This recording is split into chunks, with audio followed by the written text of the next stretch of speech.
Model of atom. So bore ने क्या बोला था कि ऑर्बिट्स जो होते हैं स्पेशल ऑर्बिट होते हैं जिसमें इलेक्ट्रॉन्स घूमते हैं, उन ऑर्बिट्स का हमने नंबर क्या है KLMN बोलते हैं या 1 2 3 4 बोलते हैं, ये हमने सीखा था। Because we are talking about hydrogen, तो हाइड्रोजन का एटम जो होता है उसमें एक ही इलेक्ट्रॉन होता है, एक प्रोटॉन होता है, न्यूक्लियस के चारों तरफ ऐसे ही होता है, ठीक है। एंड दीज और इन जो ऑर्बिट को हमने क्या बोला था, इनको हम शेल भी बोलते हैं, और इनकी एनर्जी लेवल अलग अलग होती हैं। और ये अभी हमने देखा कि difference between energy means higher से लोअर में आते हैं, ये हायर एनर्जी होता है, ये लोअर एनर्जी होता है, और जब इनके बीच में भी डिफरेंस होता है, यहाँ तक तो इन्होंने बताया था। एंड ही सेड कि while revolving in the discrete the electron do not radiate energy, एक इंपॉर्टेंट मीन्स हर इलेक्ट्रॉन जो फर्स्ट ऑर्बिट के इलेक्ट्रॉन है वो फर्स्ट ऑर्बिट में घूमते हैं, सेकंड वाले सेकंड में, अनलेस एंड अनटिल इसको डिस्टर्ब करने के लिए हम बाहर से हीट या सोर्स ऑफ एनर्जी ना दें। जब देंगे they move to different orbits, and then जब ठंडे होते हैं तो एनर्जी रिलीज करते हैं, जिससे what we are getting spectrum. यहाँ तक क्लियर? Very good. तो बोर्स मॉडल को थोड़ा समराइज करते हैं जो हाइड्रोजन के ऊपर नील्स बोर ने दिया था। व्हाट इज है, the electron moves around the nucleus in a circular path of fix radius and energy, and these parts are called orbits. ये सब क्या है? ऑर्बिट है, सब सर्कुलर फॉर्म में। पहला, the energy of an electron in an orbit does not change with time. ये जो इलेक्ट्रॉन फर्स्ट ऑर्बिट में घूम रहा है या सेकंड ऑर्बिट में घूम रहा है, if it is a hydrogen atom तो एक ही ऑर्बिट है, वो फर्स्ट ऑर्बिट में हमेशा घूमेगा, तो उसकी एनर्जी कभी भी क्या होती है? टाइम के साथ चेंज नहीं होती है, ठीक है। The energy changes does not take place in a continuous manner. यदि इसमें एनर्जी चेंज भी होगी, यदि मैं इसको गर्म करता हूँ तो वो इलेक्ट्रॉन हायर ऑर्बिट में जाएगा, तो वो क्या होती है? कंटिन्यूस मैनर में उसका स्पेक्ट्रम कंटिन्यूस बनता है। क्यों नहीं बनता है? क्योंकि वो गेन करके फिक्स एनर्जी गेन करके यहाँ जाएगा और फिक्स एनर्जी रिलीज ही करेगा। क्यों? इट इज़ नॉट कंटिन्यूस, क्यों कंटिन्यूस गेन नहीं कर रहा है, it is in bundle form में एनर्जी कर रहा है। एंड उस जो एनर्जी रेडिएट होती है उसको इस फॉर्मूला से हम पता लगा सकते हैं, that we learn. We also learn कि जो एनर्जी निकलती है उसकी रेडिएशन की, उसका एनर्जी टोटल एनर्जी कितनी है, I can use this formula. और जब वो एक ऑर्बिट से दूसरे ऑर्बिट में आ रहा है तो change in energy I can calculate, because I know the wave number, तो I can have the total difference in energy. And this formula is called the Bohr frequency rule, which is telling me the change in energy when electron is coming down from one orbit to other orbit. Yeah, very good. And he also said the angular momentum of an electron is quantized. Quantized means quantity fix है, but what is this angular momentum? ये क्या होता है? ये तो आप जानते नहीं।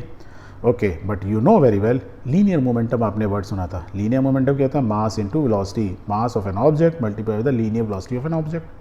इस केस में हमारे क्या इलेक्ट्रॉन है, इलेक्ट्रॉन का मास हमको मालूम ही है, उसकी वेलोसिटी क्या होती है? Speed of light. ये that means linear velocity of an electron is fix, उसका मास फिक्स है, वेलोसिटी फिक्स है, तो हम निकाल सकते हैं। या किसी भी ऑब्जेक्ट का को बोलते हैं लीनियर मोमेंटम निकाल लो। कैसे डिनोट करते हैं हम? P से मोमेंटम को, मास m से, ये वेलोसिटी है, you multiply you will get the. कहने का मतलब क्या है? मोमेंटम का मतलब क्या होता है?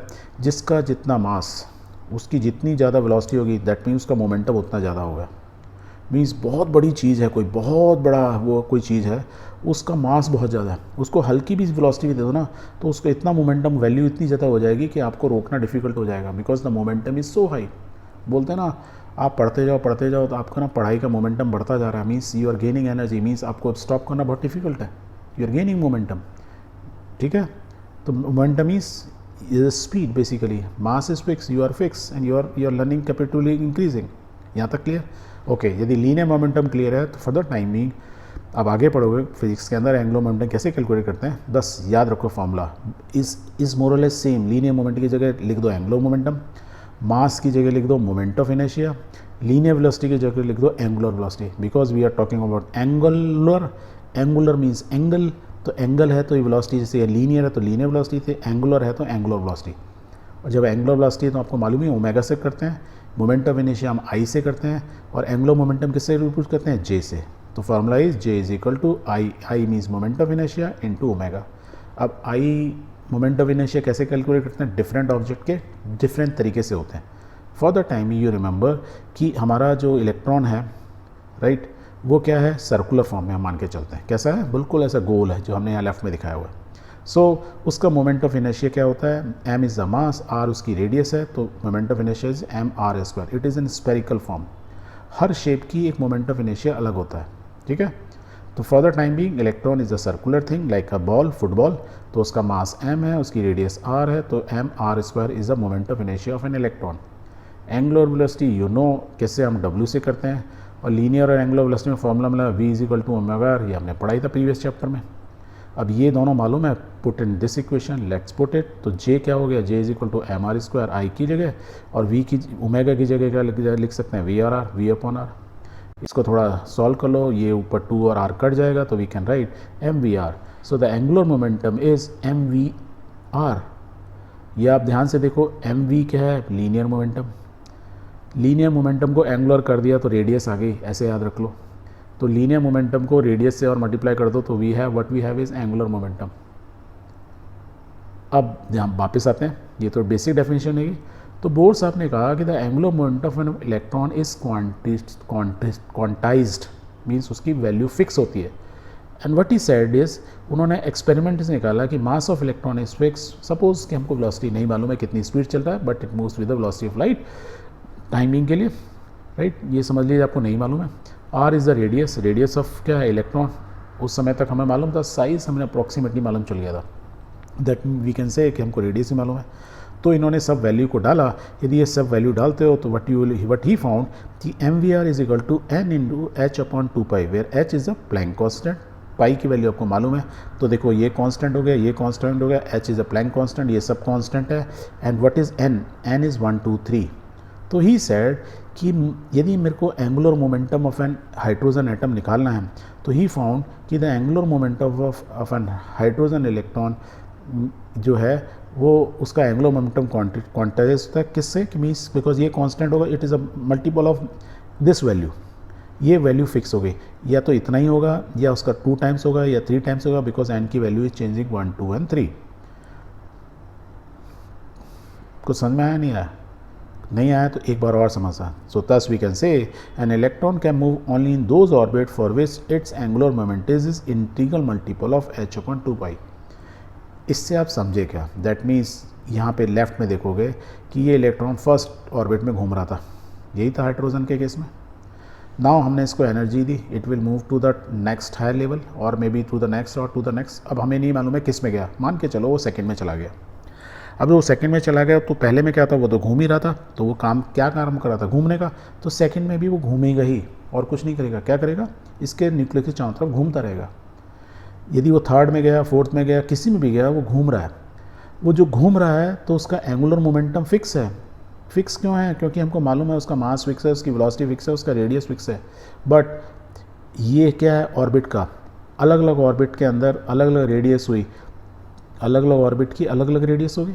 तो यहाँ देखो मास तो फिक्स है, इसका मतलब वेलोसिटी, यदि रेडियस चेंज हो रही है तो वेलोसिटी में कुछ चेंज होना चाहिए। मान लो मैं ये बोलता हूँ यहाँ लाइट की स्पीड से घूम रहा है, क्या यहाँ लाइट की स्पीड से कम स्पीड में घूमेगा या ज़्यादा से घूमेगा? तो उन्होंने क्या पता लगाया, अलग अलग यदि ऑर्बिट्स में होता है उसकी वैल्यू हम ऐसे क्वांटिसाइज कर सकते हैं।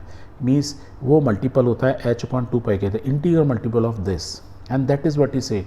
मीन्स इलेक्ट्रॉन उसी ऑर्बिट में जाएगा, ऐसा नहीं कि इन बिटवीन में कहीं चला जाएगा। एन ये है, N1 पहला ऑर्बिट ये है तो दूसरा orbit, means there is a gap in between. एक ऐसा नहीं होगा आधा ऑर्बिट और आ जाएगा, ऐसा नहीं हो सकता है। क्यों नहीं हो सकता है, क्योंकि दिस उसने कैलकुलेट करके पता लगाया कि if n is equal to 2 तो उससे हमें मल्टीपल क्या चाहिए, Planck constant h upon 2 pi, वो फिक्स है। यदि ये फिक्स है तो मीन्स मेरा रेडियस और वेलोसिटी सेकेंड ऑर्बिट के लिए फिक्स हो गए, ऐसी थर्ड ऑर्बिट के लिए वो फिक्स हो गई। and this is what he has written. Let's read it again. Thus an electron can move only in those orbits for which its angular momentum is integral multiple of h upon 2 pi. Clear? Very good. So अभी तक जो हमने पढ़ा, let's summarize it and let's summarize करते करते हम कुछ और चीज़ बोर मॉडल के बारे में जानेंगे। So we have a hydrogen atom जिसमें न्यूक्लियस है, उसके फर्स्ट ऑर्बिट में इलेक्ट्रॉन हमेशा घूमता है। जब वो एनर्जी गेन करता है, it can move to higher orbits. जब हायर ऑर्बिट से वापस आता है, इट रिलीज एनर्जी। उस एनर्जी से डिफरेंट सीरीज हम बनाते हैं। एज अ रिजल्ट हाइड्रोजन के स्पेक्ट्रम में हमको मल्टीपल लाइंस दिखती हैं, अलग अलग सेट ऑफ लाइन। कुछ ऐसी होती हैं जो आंखों से नहीं दिखती हैं, जिनकी एनर्जी बहुत ज़्यादा होती है। कुछ ऐसी होती हैं वो भी नहीं दिखती हैं आंखों से, उनकी एनर्जी कम होती है। कुछ इन बिटवीन होती हैं, 2 विजिबल होती हैं, उसको बाल्मर सीरीज़ बोलते हैं, जिसको पश्मिन। ऐसे 5 सीरीज़ तक अभी तक साइंटिस्ट पता लगा पाए हैं हाइड्रोजन एटम के बारे में। ओके, बॉटम मोस्ट हमारा ये न्यूक्लियस था, ये फर्स्ट ऑर्बिट, ये second orbit, third, fourth, fifth and so on. So where N can vary from 1 2 3, where N इसको क्या बोलते हैं, दीज आर ऑर्बिट और shells. But most important thing, Bohr ने कहा कि ये ऑर्बिट तो हैं, बहुत बढ़िया है, शेल बोलो, no issue, but these are another word होना, he use the word called stationary states. Stationary state means यहाँ इलेक्ट्रॉन घूम रहा है यदि फर्स्ट ऑर्बिट में, यदि वो सेकंड में गया तो सेकंड में घूमता रहेगा, यदि उसको रिक्वायर्ड एनर्जी मिल रही है उतना वो गर्म है, वो ऐसा नहीं है कि कूद के अगले में चला जाएगा. मैंने मान लो जो गैस के ऊपर एक मैंने फ्लेम का साइज फिक्स किया, means the rate of flow of heat या एनर्जी वो फिक्स है, उतनी है. ऐसा नहीं होगा कि इलेक्ट्रॉन यहाँ से कूद के यहाँ चला जाएगा, कि वो इतना उसको इतनी एनर्जी हमेशा चाहिए यहाँ मेंटेन रहने के लिए. It will maintain because it is not, we are not cooling it. हाँ, तो वो यहीं में करेगा. That means these are the stationary states. एक वर्ड तो ये होता है. दूसरा, उन्होंने ही सेड कि ये जो 1 2 3 डिफरेंट शेल्स हैं इनको हम बोलते हैं प्रिंसिपल क्वांटम नंबर्स. उन्होंने ये कीवर्ड यूज़ किया. वाई सेड सो, बिकॉज उसने कहा कि हर शेल का या हर ऑर्बिट का एंगुलर जो मोमेंटम होता है इज़ क्वांटिसाइज्ड, क्वांटम वो वैल्यू फिक्स है. तो उन्होंने उनका नाम दे दिया these are the principal quantum numbers. इनके बीच में इन बिटवीन कोई ऑर्बिट नहीं हो सकता है. रिमेंबर, तो आप इनको बोलें ऑर्बिट बोलें, शेल बोलें या प्रिंसिपल क्वांटम नंबर्स, इनमें कोई कन्फ्यूजन है. And these all states are when electron is moving in these orbits we say these are stationary states. Stationary means इनमें कोई चेंज नहीं होगा. क्यों नहीं होगा? क्योंकि इनका एंगुलर मोमेंटम फिक्स है. ठीक है, वेरी गुड. दूसरा, the radius of stationary states और these orbits can be calculated. So उसने नील की उन्होंने एक फार्मूला दिया. He said the orbit of any orbit means N की कुछ भी वैल्यू हो सकती है, is equal to A0 into N square. What is A0? N is क्या है ये तो हमने बता ही दिया. N is a stationary state. N की वैल्यू 1 से लेकर इन्फिनिटी तक हो सकती है हर एक ऑर्बिट की. तो किसी ऑर्बिट की मेरे को रेडियस पता लगानी है तो एन इज इक्वल टू यदि 2 है तो मीन्स यहाँ मैं 2 रख दूंगा. तो means radius of the second orbit की मैं बात कर रहा हूँ. A0 क्या है? इसकी एक वैल्यू होती है where A0 is equal to 52.9 picometre. Metre आपको मालूम है, पिको मीन्स क्या होता है? 10 की power -12. 1 picometre is equal to 1 into 10 की पावर -12 मीटर्स. ये आपको याद रखना है. तो A की वैल्यू इज़ फिक्स 52.9. यदि मैं A0 में यहाँ पे डाल दूँ 52.9, so we can write the formula. और n, यदि n की वैल्यू मैं 1 से स्टार्ट करता हूँ फर्स्ट ऑर्बिट से, तो R1, तो मीन्स ये तो R1 हो गया नंबर 1. इसकी A0 की वैल्यू फिक्स है 52.9 इंटू n की जगह 1 रखा 1 स्क्वायर. इसको यदि सॉल्व करें तो वैल्यू कितनी आ गई? 52.9 पिकोमीटर. 52.9 क्या है? A0, यही तो है. तो मीन्स R1 का जो रेडियस होता है हाइड्रोजन के केस में, उसका रेडियस क्या होता है? ये होता है 52.9 पिकोमीटर. न्यूक्लियस से यदि सेंटर से लेंगे तो आपको रेडियस मालूम चल गया. देखो, तो हाइड्रोजन एटम का पहला इलेक्ट्रॉन कहाँ घूम रहा है, हमको उसका रेडियस मालूम चल गया. अब ये इलेक्ट्रॉन गर्म हुआ, एनर्जी गेन की, it move to the second orbit. That means second orbit का रेडियस निकाल सकता हूँ. कैसे निकालता हूँ? एन की वैल्यू 2 डाल दूँ तो I can write R is equal to 2, that is 52.9 into 2 square. N की जगह 2 डाला. If you solve it, you will get 211.6 picometre. Because Bohr ने हाइड्रोजन एटम की बात की थी, इसलिए इसको हम क्या बोल सकते हैं? Bourse orbit. उनके रेस्पेक्ट में कि भैया हाइड्रोजन के केस में उन्होंने कहा फर्स्ट ऑर्बिट की रेडियस उन्होंने बता दी थी, मल्टीपल के आप निकालते रहो. तो इसके लिए R1 बोलूँ या मैं बोर्स ऑर्बिट बोलूँ. जब बोर ऑर्बिट बोलूँगा मीन्स पहले ऑर्बिट की बात कर रहे हैं, हाइड्रोजन का फर्स्ट ऑर्बिट, और इलेक्ट्रॉन जिसमें नॉर्मल स्टेट में हमेशा ये रहता है. हाँ, ओके. तो R2 इस तरीके से आप किसी भी रेडियस, मान लो इसकी रेडियस निकालनी है, मीन्स न्यूक्लियस के सेंटर से लेके कितनी दूरी पर है ये, तो we can find out. So these are the stationary states, उनकी रेडियस निकाल सकते हैं. सेकेंड चीज़ हमने कैसे कहा था? Wave number of the spectral line, means ये जो लाइंस आ रही हैं इनका वेव नंबर, मीन्स ये जो एनर्जी रिलीज हुई उसका of an electron moving from one orbit to another, we know the formula. उसकी वेव लेंथ, वेव नंबर ये होता है इनटू दिस, ये हमने अभी सीखा था. वेयर ये जो वैल्यू है इसको रिडबर्ग कांस्टेंट. ठीक है, और इसकी यूनिट क्या होगी? ये इसकी टोटल की यूनिट पर सेंटीमीटर है, तो इसकी भी क्या होगी? सेम यूनिट ही होगी. Okay, very good. Second cheese, energy of an electron in each orbit के अंदर इलेक्ट्रॉन की एनर्जी कितनी होगी, इसका भी एक फॉर्मूला दिया. Energy is equal to -RH multiply by 1/n square, where n you know the orbit number. यदि आपको ऑर्बिट नंबर मालूम है और ये RH की वैल्यू मालूम है, व्हाट इज़ दिस RH? ये भी सेम चीज़ है, रिडबर्ग कांस्टेंट ही है, but the only thing is we are talking about hydrogen के केस में RH. राइट। जब हम आर एच की बात करते हैं तो आर एच की वैल्यू होती है 2.1 इंटू 10⁻⁻18 जूल्स। तो again this is a Rydberg constant but R H बोलते हैं, इधर आर इन्फिनिटी तक, बिकॉज N1 N2 की ये क्या हो सकता है, हमने क्या दिख रहे थे, ये वेवलेंथ है जो रेडिएशन निकल रहे हैं और n की वैल्यू इन्फिनिटी तक जाती है, इसलिए यहाँ पे जो रिडबर्ग कांस्टेंट है उसको इन्फिनिटी साइन से शो किया जाता है, उसकी वैल्यू ये होती है।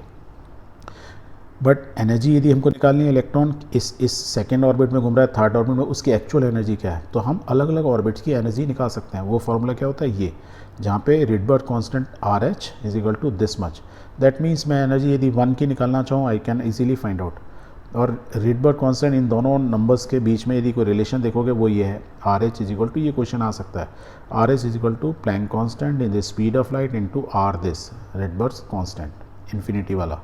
तो इन्फिनिटी और आर एच के बीच में भी ये रिलेशन होता है। ये मल्टीप्लिकेशन किसके हैं, Planck constant into velocity into this. तो प्लीज़ रिमेंबर दिस फार्मूला। तो energy of an electron in any orbit, किस ऑर्बिट में इलेक्ट्रॉन मूव कर सकता है, या सिंपल बोलें किसी भी ऑर्बिट की एनर्जी आपको निकालनी है, आप निकाल सकते हो by using this formula, right. यदि मैं first n is equal to 1 है तो उसकी एनर्जी क्या आ जाएगी, this, remember this is a minus sign. Minus sign मतलब क्या है कि ये इलेक्ट्रॉन जो है, इस माइनस नेगेटिव हम इसलिए शो करते हैं कि इसकी एनर्जी लोएस्ट है। जैसे जैसे एनर्जी बढ़ती जा रही है, बाहर जाता जा रहा है इलेक्ट्रॉन, ऑर्बिट नेक्स्ट ऑर्बिट में जाता है, हायर ऑर्बिट्स मीन्स उसकी एनर्जी बढ़ रही है, वो गेन कर रहा है। दैट मीन्स नेगेटिव में जाते जाते यहाँ क्या हो जाएगी, एनर्जी जीरो। जब energy of an electron is zero हो गई, जीरो मतलब क्या हो गई, दिस मतलब इसके रेस्पेक्ट में बिल्कुल जीरो नहीं है, ये तो कम हो रही है यहाँ पे, वो नेगेटिव में इसलिए हम दिखा रहे हैं। यदि एब्सोल्यूट टर्म में बोलें तो दोनों में डिफरेंस कितना है, 2.18 इंटू 10⁻⁻18 जूल्स। और जब ये इलेक्ट्रॉन बिल्कुल ही लास्ट में चला जाता है तो हम बोलते हैं एनर्जी जीरो, मीन्स वी से इट्स मोर और लेस अ फ्री इलेक्ट्रॉन, मीन्स वो न्यूक्लियस से इतना दूर चला गया है, उस ऑर्बिट में घूम रहा है जहाँ पे उसकी एनर्जी लिटरली जीरो ही है। तो मोर और less it is a free electron, आप ऐसे कह सकते हो, राइट। इन्फिनिटी में energy is zero, why zero, N is equal to infinity, 1 upon infinity is zero, तो energy is equal to zero, zero joules. Very good. अब इसी चीज़ को ना ओवर द ईयर्स लोगों ने थोड़ा सा और मॉडिफाई किया। क्या मॉडिफाई किया इसमें, इसको जैसे ये जेनरिक कर दिया n1² minus 1 upon n2², same way में उन्होंने हर चीज़ को मॉडिफाई किया। अभी समझने के लिए कि हम ये क्या बात कर रहे हैं, ये हम हाइड्रोजन एटम की बात कर रहे हैं, उसके लिए सारे फार्मूला वैलिड हैं।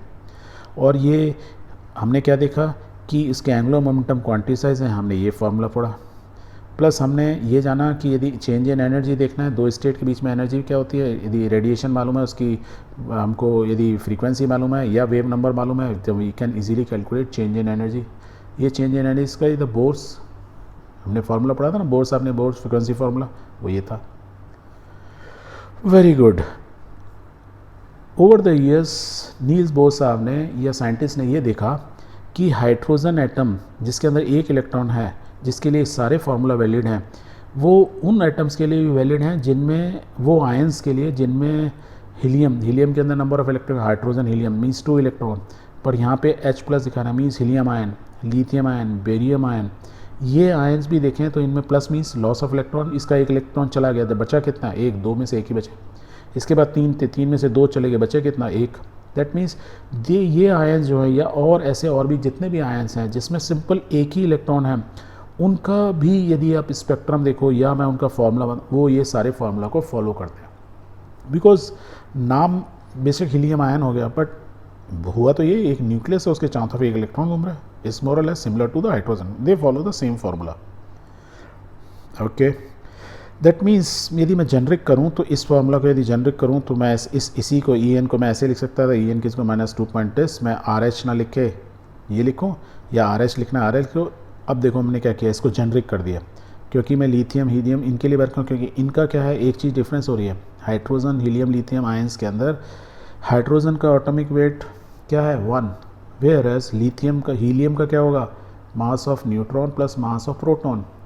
अब इसमें तो प्रोटॉन आ गए, इसमें तो प्रोटॉन थे नहीं, that means Z²। That means जब मेरे को ये Z की वैल्यू मालूम होनी चाहिए, और Z क्या होता है, you know this is atomic number. तो हीलियम के केस में 2 होगा तो 2²। तो हमने क्या किया, देखो इस फार्मूला को हाइड्रोजन जैसे एलिमेंट्स के लिए तो ये था हाइड्रोजन के लिए, पर हाइड्रोजन जैसे एलिमेंट के लिए इस फार्मूला तो क्या हमने डाल दिया, Z डाल दिया। सेम वे में यदि आप रेडियस के फॉर्म में देखें, हमने अभी रेडियस का क्या था फॉर्मूला, Rn=a0n², इसको भी हमने अब स्टैंडर्डाइज कर देते हैं। क्या कर देते हैं, अब इसको ऐसे कर देते हैं, a0 की वैल्यू मालूम है 52.9, तो वो लिख दी, n² के डिवाइड बाय z कर दिया। z क्यों कर दिया, बिकॉज इन सबका एटॉमिक नंबर ज़्यादा है, तो वो z की वैल्यू यहाँ डाल दी। तो ये एक जेनरिक फार्मूला हो गया, where z is the atomic number and has a value 2, 3 for the helium and lithium ion, और ऐसे ऐसे बेरियम बढ़ते जाएंगे, उनकी वैल्यू बढ़ती जाएंगी। तो आप इसका कहने का मतलब क्या हुआ, इस फार्मूला से हम क्या सीखे, इन दोनों तीनों फार्मूला से, कि किस ऑर्बिट में किस स्टेट में इलेक्ट्रॉन है, उसकी कितनी रेडियस है, we can find out by using this formula. उसकी हम एनर्जी पता लगा सकते हैं बाय दिस फार्मूला। यदि एनर्जी हमको मालूम है तो हम डेल्टा एनर्जी यदि मालूम चल गई तो हम द चेंज इन एनर्जी निकाल सकते हैं, फार्मूला में इस फार्मूला से निकाल सकते हैं। यदि हमको वेव नंबर ने मालूम है तो वेव नंबर हम ये जेनरिक फार्मूला बना दिए, इररेस्पेक्टिव ये हाइड्रोजन जैसे सिमिलर एटम है उसके लिए निकाल सकते हैं। Now there are few limitation of Bohr models. Bohr साहब ने इतनी सारी चीज़ें बताई, वो लिमिटेशन भी समझ लें थोड़ा। The model was not able to explain, क्या चीज़ नहीं बता पाया, the finer details, doublets, that is too closely space lines. Doublet means वो लाइन जो स्पेक्ट्रम में मिलेगी, यदि आप बहुत एनलार्ज करते जाओगे तो यू विल फाइंड कि ना कुछ लाइन डबल भी हैं, उनके बारे में नहीं बता पाया। पर उस समय तक ना इतने अच्छे माइक्रोस्कोप वगैरह नहीं थे हम कि हम लाइन्स को इतना एनलार्ज कर लें और हम पता लगाएं कि डबलेट्स भी होते हैं। ये तो अब हम बोल रहे हैं। Of the hydrogen atom spectra observe by using sophisticated spectroscopic techniques, जो आज अवेलेबल है, उस समय नहीं थी। बट अब हम बोल सकते हैं कि वो ना डबलेट्स के बारे में नहीं बता पाए थे, या उन्होंने स्टडी नहीं किया था, क्योंकि ये लाइन्स जहाँ स्पेशली लेफ्ट साइड में देखोगे बहुत सारी डबलेट्स ही, उनके बारे में नहीं बता पाया। The spectrum of atoms other than hydrogen, for example helium atom which possess only 2 electrons, उसको भी बोर मॉडल ना प्रॉपरली डिफाइन नहीं कर पाया। उन्होंने क्या बोला था, hydrogen like atoms. Hydrogen like atoms तो होते नहीं, आयंस होते हैं, तो उन्होंने helium ion, lithium ion, barium ion, उनका क्या था, उन्हीं के लिए वो फार्मूला वैलिड है। तो ये इसका लिमिटेशन था, राइट। हीलियम में ये हीलियम के 2 इलेक्ट्रॉन हैं, उनको नहीं कर पाया था। वो तो बात कर रहे थे सिर्फ जिसमें एक इलेक्ट्रॉन मूव करता है फर्स्ट ऑर्बिट में। The splitting of spectral lines in the presence of magnetic field, इसको जीमैन इफेक्ट बोलते हैं, and the electric field Stark effect. अभी जीमैन इफेक्ट, स्टार्क इफेक्ट क्या होता है ये हम बाद में पढ़ेंगे। तो सिंपल मान लो कि यदि हम स्पेक्ट्रा, यदि गैस के पास हम ना वो लाते, मैग्नेटिक फील्ड लाते, तो हमने क्या देखा बाद में, आज की डेट में हमें मालूम चल रहा है कि ये जो लाइन्स हैं स्पेक्ट्रल लाइन, वो थोड़ी सी क्या हो जाती हैं, स्प्लिट हो जाती हैं, थोड़ी सी ना बिखर सी जाती हैं। किसके प्रेजेंस में, मैग्नेटिक फील्ड के और इलेक्ट्रिक फील्ड के प्रेजेंस में जो हमारा स्पेक्ट्रम बनता है वो ना प्रॉपर एकदम शार्प लाइन नहीं बनती है, थोड़ी सी लाइन ऐसे लगती है जैसे किसी ने काट सा दिया हो। तो ये इफेक्ट क्या होते हैं, जीमैन एंड स्टार इफेक्ट, जो बाद में मालूम चले। इसको नील्स साहब बता नहीं पाए, कोई प्रॉब्लम नहीं। The ability of atom to form molecules by chemical bond. अब हाइड्रोजन से हाइड्रोजन गैस कैसे बनी, मॉलिक्यूल कैसे बने, वाटर कैसे बना, या अदर एटम्स के मॉलिक्यूल्स कैसे बने, उसके बारे में भी ही उनका ये जो भी उन्होंने बताया मॉडल, वो थोड़ा सा क्लियरली नहीं समझा पाया था, वो उसको एक्सप्लेन ही नहीं कर